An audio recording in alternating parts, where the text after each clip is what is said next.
All right, Save Me a Word podcast because we have a special guest. Special guest. Oh.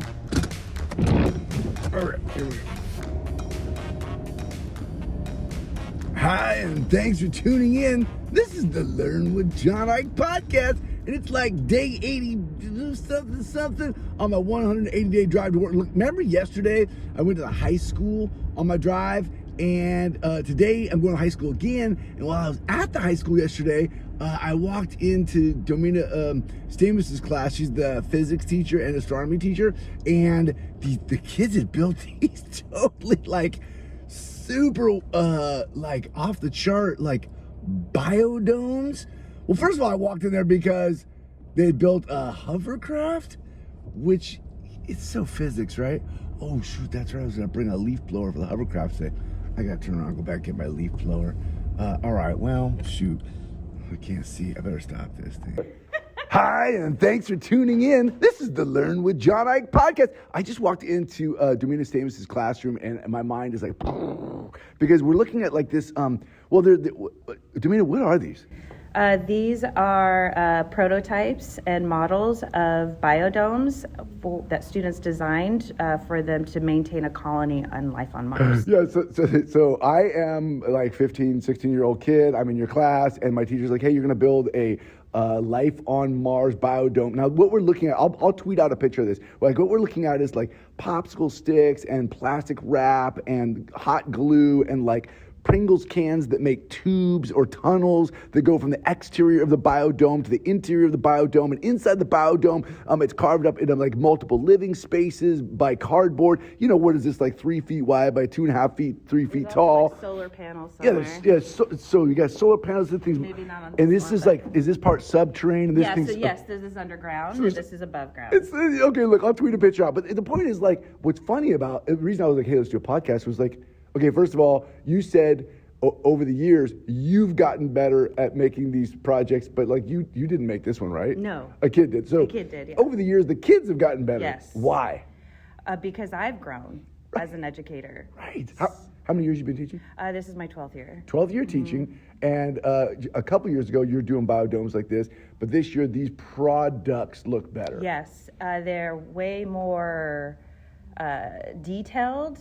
They show that they show the model of how Earth is. Like, this is a replica, right? They're trying to replicate the systems of Earth and building it, you know, on Mars so people can live inside of these. So what systems, just so for the science nerds listening, what systems am I seeing replicated here in these models? Photosynthesis, okay. The carbon cycle, the water cycle, every single cycle, biochemical cycles that are here on Earth have to be replicated in an environment that's not on Earth. And how do you do that? Well, you have to learn about all the stuff that's happening on Earth in order to create colonies on the moon or on Mars, which is what we are trying to do. We're trying to be a multiplanetary species. And so I can teach my students everything about Earth, but then also teach them that as a species here on Earth, we're trying to get off the planet. And how do we do that? You are so sneaky. I love that, right? That's so sneaky. Mm-hmm. You're like, hey, I want to teach you about Earth. How do I make this kind of rocking and relevant and like?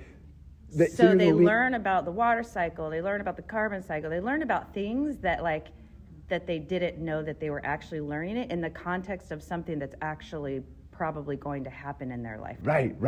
We are going to colonize Mars, but to do that, the water cycle matters, photosynthesis matters, these things matter, and they also matter to the standards here on planet Earth, and so you're kind of tricking them into learning awesome stuff that they're going to, because they're going to Mars. Now, how you said many years ago, because I'm looking at these 3D models that these students built are so intricate, so awesome, but you said this started off as a how did this start off? So this started off, it was my second year teaching, and I didn't have anything. It was like the end of the year, and I didn't really have anything to do. So I was like, hey, here's a prompt. And all it was if you were to go to Mars and you had a colony of 15 people, how would you contribute?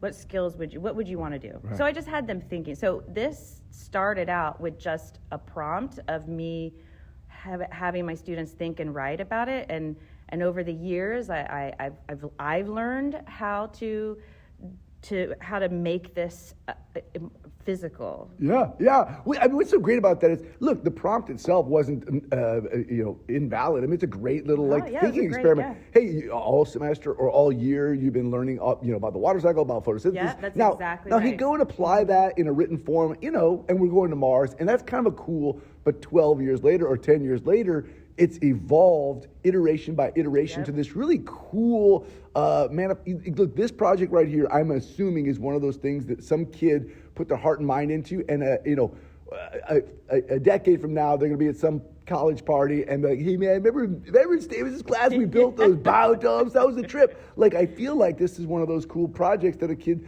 pours their heart and soul into, but it's an iterative outcome of your educational experience. Like, you in this classroom or classrooms like this have year by year changed and evolved your craft. Yeah. Hey, the people who listen to my podcast are more or less a bunch of edu nerds. Like, let's assume somebody listening is in year one of edu nerdism. They're like just trying to take roll. Yeah, just trying to get them to sit still. Totally. What's your advice, man? What's your nugget of hey, I've been doing this for 12 years and look, whatever one paragraph essay you're trying to get them to write today, 10 years from now, it's going to turn into this crazy biodome project. What's your piece of advice to the person out there just getting this edu thing started? Just know you'll never be perfect, and always know that you have room to grow. You will always grow, and if you're open to that, you can turn a writing prompt into a 3D prototype. I love it. I can't wait to come back to this classroom in 3 years, and we're actually 3D printing these out with 3D printers, and that hovercraft in the corner that you built, which I'm looking at right now, is floating around. I love this space, man. Hey, just for the people listening, will you introduce yourself?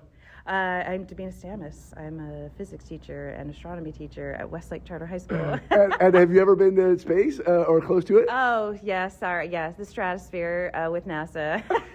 You are just the coolest. You're the coolest. All right. Hey, are you, if somebody's listening and they're like, oh my God, who is that lady? I must know more about her. Are you on the Twitters or Facebooks or something? I'm on the Instas at Kiss the Cosmos. I love it. So I post a lot of my things that I do with my students, and also updates on NASA missions, SpaceX missions, things like that. You are the coolest, man. You are the coolest. All right, hey, check her out on Kiss the Cosmos. Yeah, Kiss the Cosmos. On the Insta, check her out at Kiss the Cosmos. She is fantastic. We were just rapping this morning. I was like, oh my gosh, can we record a quick podcast? She's like, sure. I think you're crazy, John. But here I am. My name is John Eick. You can find me on the Twitters at John_Eick. Ooh, thanks for listening. I'll catch you next time.